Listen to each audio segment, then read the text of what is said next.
জীবনের সব সম্পর্কগুলো সব দিন একই রকম থাকে না। কিছু সম্পর্ক সময়ের প্রয়োজনে বেড়ে ওঠে, তারপর সময়ের প্রয়োজনে আস্তে আস্তে সেই সম্পর্কগুলো ভেঙে পড়ে। সময়ের প্রয়োজনে আপনাকে যখন মানুষের দরকার থাকে তখন মানুষ আপনাকে গুরুত্ব দেবে।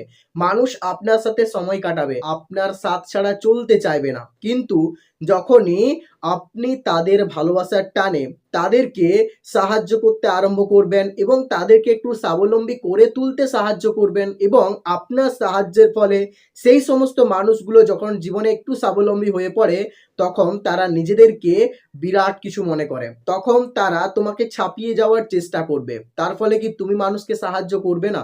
করবে।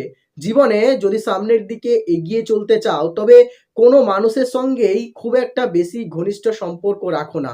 সবার সঙ্গে বন্ধুত্ব রাখো, কিন্তু বন্ধুত্বের সম্পর্কটা এতটাও গাঢ় রাখবে না। কারণ যে সম্পর্কের গভীরতা যত বেশি, সেই সম্পর্কটা যখন ফাটল ধরবে তখন তার ফলে দুটো মানুষের মধ্যে যে দূরত্বটা সৃষ্টি হবে সেটাও কিন্তু অনেক বেশি হবে। আর তখনের সেই কষ্টটা সহ্য করতেই পারবে না। তাই মানুষকে সাহায্য করো, মানুষের সঙ্গে বন্ধুত্ব তৈরি করো, কিন্তু একটা লিমিট পর্যন্ত। সেই লিমিটটাকে ক্রস করো না। জীবনে যদি সবথেকে বেশি ভালোবাসতেই হয় তবে তোমার লক্ষ্যকে ভালোবাসো।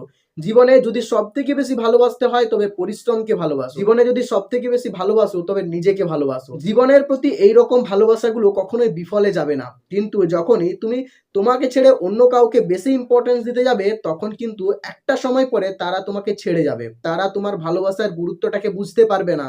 তখন তারা তোমাকে অবহেলা করবে। একটা কথা সবসময় কান খুলে মনে রাখবে, এই পৃথিবীতে তোমার বাবা মা ছাড়া কেউই তোমাকে ভালোবাসে না। এই পৃথিবীতে তোমার বাবা মা ছাড়া কেউ তোমাকে সত্যিকারের ভালোবাসে না। প্রত্যেকেরই তোমার প্রতি একটা ভালো লাগা আছে, ভালোবাসা নয়। এবং সেই ভালো লাগা দিয়েই তারা তোমার কাছ থেকে কিছু পেতে চায়, আর তুমি যেটাকে ভুল ভাবছো।